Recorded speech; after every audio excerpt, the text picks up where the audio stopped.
Hello दोस्तों, आज हम लोग इस वीडियो में चैप्टर लोकोमोशन एंड मूवमेंट इस चैप्टर के कुछ इंपॉर्टेंट पॉइंट डिस्कस करने वाले हैं। इस वीडियो से आप लोगों को आपके एग्जाम में एक या दो क्वेश्चन जरूर देखने को मिलेंगे।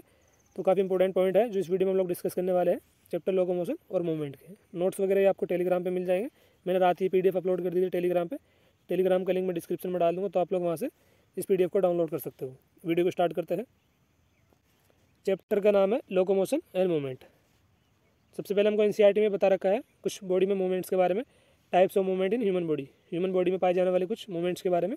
पहला है देखो इसमें अमीबॉइड मूवमेंट, दूसरा है सीलरी मूवमेंट एंड तीसरा हमको बता रखा है मस्कुलर मूवमेंट। मस्कुलर मूवमेंट ये कहाँ पे होता है? लिम्स में, जा में और टंग में। किस प्रकार का मूवमेंट होता है जो मस्कुलर मूवमेंट है? ये देखने को मिलता है हमें लिम्स में, जा में और टंग्स में। बात करें सीलरी मूवमेंट की तो ये कहाँ पे देखने को मिलता है? कुछ इंटरनल ट्यूबुलर ऑर्गन जैसे ट्रेकिया में, फेलोपियन ट्यूब्स में एंड ब्रोंक्यूल्स में। और ये क्वेश्चन पूछा भी जा चुका है प्रीवियस ईयर में कि ब्रोंक्यूल्स में और फेलोपियन ट्यूब में किस टाइप का मूवमेंट है? Ciliary movement. और अमीबॉइड मूवमेंट ये कहाँ देखने को मिलता है?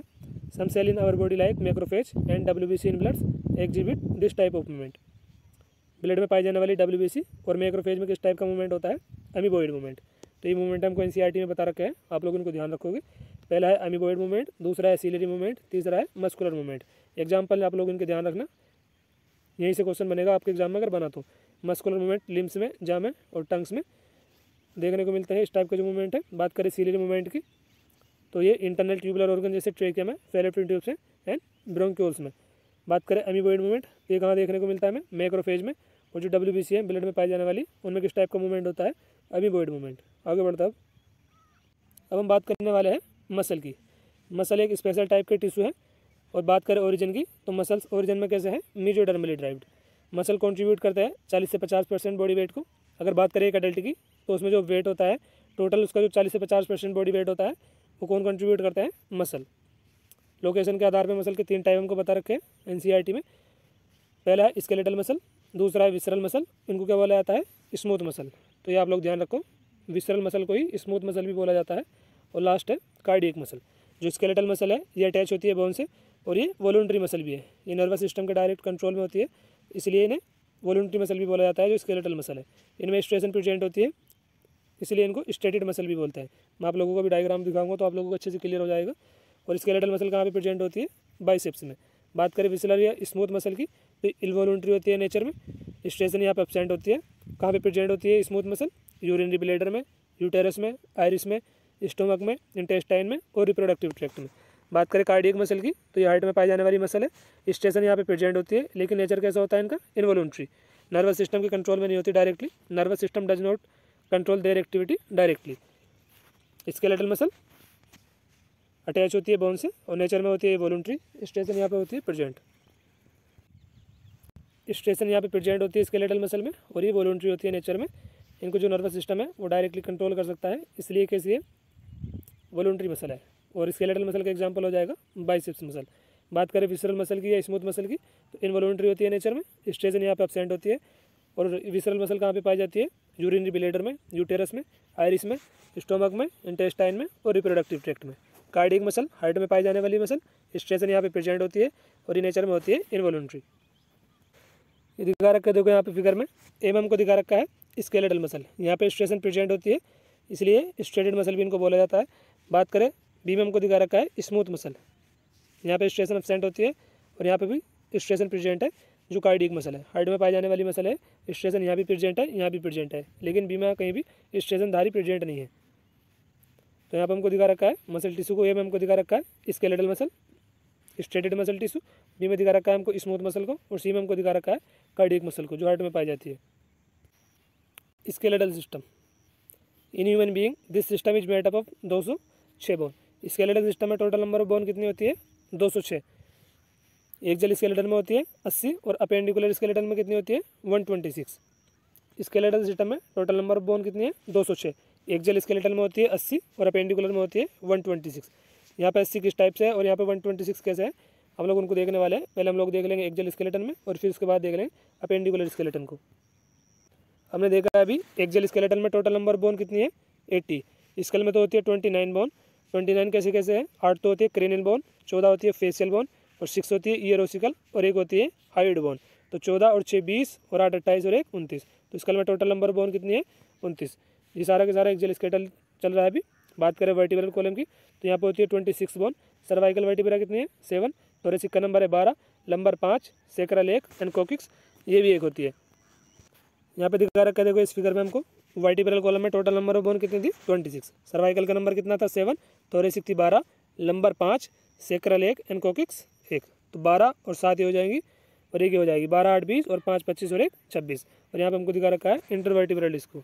वर्टिब्रल कॉलम में टोटल नंबर बोन कितनी है 26। Cervical 7, thoracic 12, lumbar 5, sacral 1 and coccyx 1।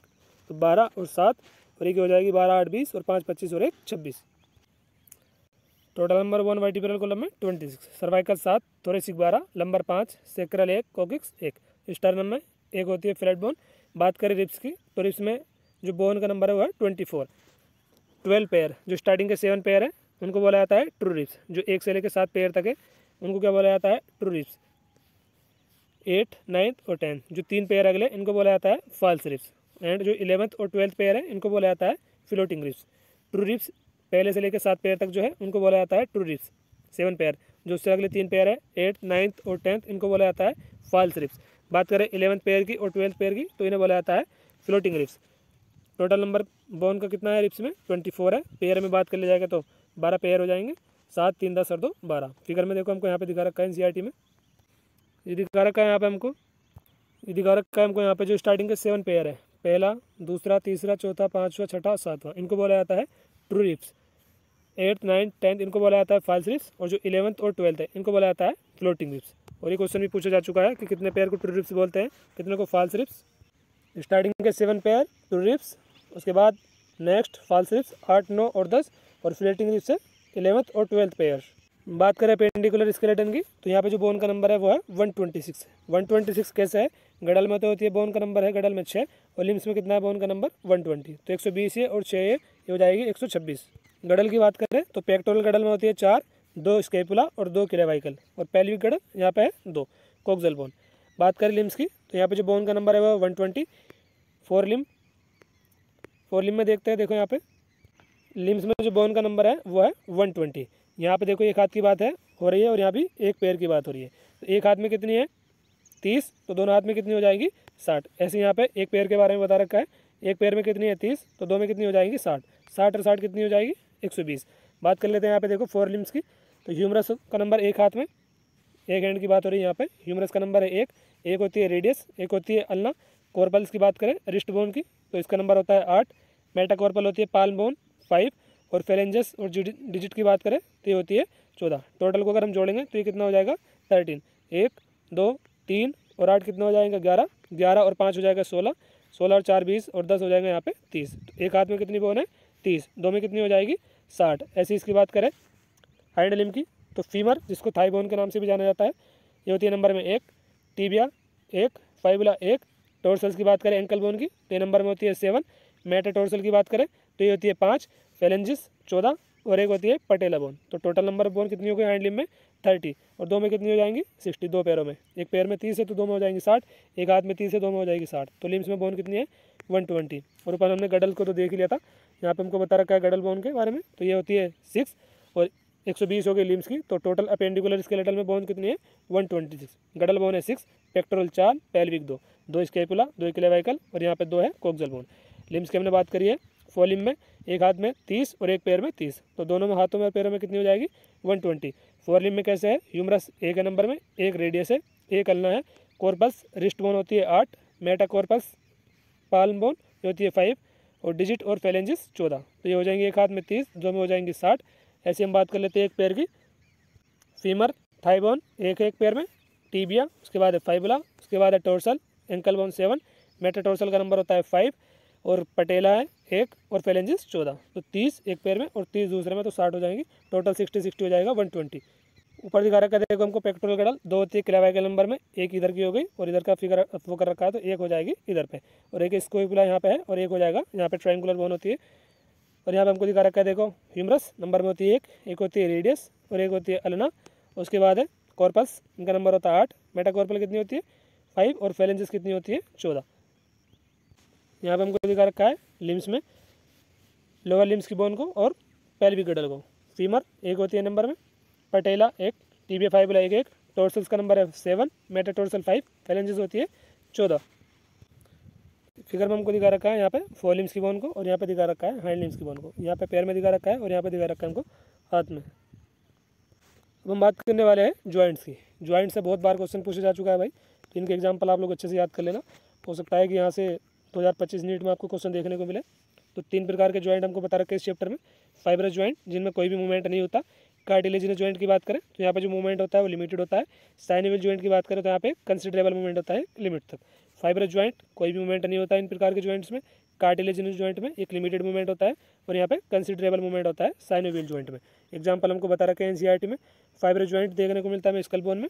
जो कार्टिलेजिनस जॉइंट है ये है कहाँ पे प्रेजेंट होता है cartilaginous joint? Joint between adjacent vertebrae. Adjacent vertebrae के बीच में लिमिटेड मूवमेंट होता है। और किस टाइप का जॉइंट यहाँ पे देखने को मिलता है? Cartilaginous joint. बात करें साइनोवियल जॉइंट की तो यहाँ पे कंसिडरेबल मूवमेंट होता है और इसके एग्जांपल हमको काफ़ी सारे बता रखे हैं और यहीं से ज़्यादा क्वेश्चन पूछे जाते हैं साइनोवियल जॉइंट से। यहाँ पे हमको एग्जांपल बता रखे हैं साइनोवियल जॉइंट के। पहला है बॉल एंड सॉकेट जॉइंट। इस प्रकार का जो मूवमेंट वो है जॉइंट्स, ये कहाँ पे देखने को मिलता है? ह्यूमरस में और पेक्टोरल गिडल के बीच में किस प्रकार के जॉइंट होता है? बॉल एंड सॉकेट टाइप के। पाइवट जॉइंट के एग्जांपल है बिटवीन एटलस एंड एक्सिस। किस प्रकार का जॉइंट प्रेजेंट होता है? Pivot joint. Gliding joint between carpal और हिंज जॉइंट, ये देखने को मिलता है नी में एंड एल्बो जॉइंट में। बात करें सेडल जॉइंट की तो कॉर्पल और मेटाकॉर्पल के बीच में किस टाइप का जॉइंट होता है? Saddle joint. साइनोवियल जॉइंट से ज़्यादा क्वेश्चन पूछे जाते हैं तो एग्जांपल आप लोग ध्यान रखोगे। सेडल जॉइंट का हो जाएगा कॉर्पल एंड मेटाकॉर्पल ऑफ थंब। कॉर्पल मेटाकॉर्पल थंब के बीच में किस प्रकार का जॉइंट है? Saddle joint. नी जॉइंट और एल्बो जॉइंट ये एग्जांपल है हिंज जॉइंट के। ग्लाइडिंग जॉइंट का एग्जांपल हो जाएगा बिटवीन कॉर्पल इस टाइप का जॉइंट देखने को मिलता है। Pivot joint between atlas and axis, और ये क्वेश्चन पूछा जा चुका है प्रीवियस ईयर में। और ह्यूमरस और पेक्टोरल गिडल के बीच में किस टाइप का जॉइंट है? बॉल एंड सॉकेट टाइप का। तो एग्जांपल आप लोग ध्यान रखोगे तीनों टाइप के। फाइबरस जॉइंट स्कल बोन में, और cartilaginous joint, joint between adjacent vertebrae, और साइनोवियल जॉइंट के एग्जांपल हम लोग देख ही चुके हैं। तो आप लोग एग्जांपल इनके तीनों के अच्छे से याद कर लेना। आगे बढ़ता है, हम बात करने वाले हैं मस्कुलर सिस्टम के डिसऑर्डर्स की। डिसऑर्डर से भी बहुत क्वेश्चन पूछे जाते हैं तो ये डिसऑर्डर भी आप लोग अच्छे से याद कर लेना। माइस्थीनिया ग्रेविस ऑटोइम्यून डिसऑर्डर है एक, ये अफेक्ट करता है न्यूरोमस्कुलर जंक्शन को। यहाँ पे जो स्केलेटल मसल है वो पैरालाइज होती है। माइस्थीनिया ग्रेविस में paralysis of skeletal muscle affect करता है न्यूरोमस्कुलर जंक्शन को। एक ऑटोइम्यून डिसऑर्डर का एक एग्जांपल है माइस्थीनिया ग्रेविस। और यहाँ पे जो स्केलेटल मसल है वो पैरालाइज हो जाती है। मस्कुलर डिस्ट्रोफी एक जेनेटिक डिसऑर्डर है, यहाँ पे स्केलेटल मसल डिजेनरेट करती है। ये और ये दोनों बहुत बार क्वेश्चन पूछे जा चुके हैं नीट एग्जाम में। टिटेनी, यहाँ पे बॉडी फ्लूइड में कैल्शियम आयन की कमी होने के कारण मसल में बहुत तीव्र कॉन्ट्रैक्शन होता है टिटेनी में। बात करें आर्थराइटिस की तो जॉइंट्स में इन्फ्लेमेशन हो जाती है, यहाँ पे सूजन आ जाती है जॉइंट्स में। माइस्थेनिया ग्रेविस ऑटोइम्यून डिसऑर्डर है, अफेक्ट करता है न्यूरोमस्कुलर जंक्शन को। और यहाँ पे स्केलेटल मसल वीक भी हो जाती है और पैरालिसिस भी हो जाता है बहुत बार। बात करें मस्कुलर डिस्ट्रोफी की तो जेनेटिक डिसऑर्डर है, स्केलेटल मसल यहाँ पे डिजेनरेट हो जाती है। टिटेनी बॉडी फ्लूइड में कैल्शियम आयन की कमी हो जाने के कारण मसल में वाइल्ड कॉन्ट्रैक्शन होता है। और आर्थराइटिस यहाँ पे जॉइंट में इन्फ्लेमेशन हो जाती है आर्थराइटिस में। नेक्स्ट है ऑस्टियोपोरोसिस, ये एक एज रिलेटेड डिसऑर्डर है। यहाँ पे बोन मास डिक्रीज हो जाता है जिसके कारण बोन के फ्रैक्चर होने के चांस बढ़ जाता है। और इंपॉर्टेंट कॉज क्या है इसका? एस्ट्रोजन का जो लेवल है वहाँ पे ऑस्टियोपोरोसिस में डिक्रीज हो जाता है। गाउट की बात करें तो जॉइंट में इन्फ्लेमेशन आ जाती है due to accumulation of uric acid crystal. Uric acid crystal के जमा हो जाने के कारण गाउट में जॉइंट में इन्फ्लेमेशन आ जाती है। ऑस्टियोपोरोसिस यहाँ पे जो एस्ट्रोजन हार्मोन है उसका लेवल कम हो जाता है। एज रिलेटेड डिसऑर्डर है, बोन मास यहाँ पे डिक्रीज हो जाता है जिसके कारण फ्रैक्चर के चांस बढ़ जाते हैं। तो ये डिसऑर्डर बता रखा है हमको इस चैप्टर में। और डिसऑर्डर से और जॉइंट से बहुत ज़्यादा क्वेश्चन बनते हैं इस चैप्टर से। तो आप लोग इनके एग्जांपल अच्छे से याद कर लेना जॉइंट्स के। और ये डिसऑर्डर है इनको भी देख लेना। वैसे मैंने डिसऑर्डर की एक अलग वीडियो बना रखी है अपने चैनल पर, आप लोग जाके देखना। वहाँ पे मैंने ह्यूमन हेल्थ एंड डिजीज़ में और ह्यूमन फिजियोलॉजी में जो भी चैप्टर में डिसऑर्डर कवर कर रखे हैं बता रखे हैं, मतलब वो मैंने सारे उस वीडियो में कवर करा दिए। एक सिंगल वीडियो में आप लोगों को मिल जाएगी और मैं लिंक भी डिस्क्रिप्शन में डाल दूँगा। और नोट्स वगैरह आपको टेलीग्राम पर मिल जाएंगे, टेलीग्राम का लिंक भी मैं डिस्क्रिप्शन में दे दूँगा। तो आप लोग ये PDF वहाँ से डाउनलोड कर लेना। मिलते हैं अगली वीडियो में। इस वीडियो को यहीं पेंड करते हैं। थैंक यू दोस्तों।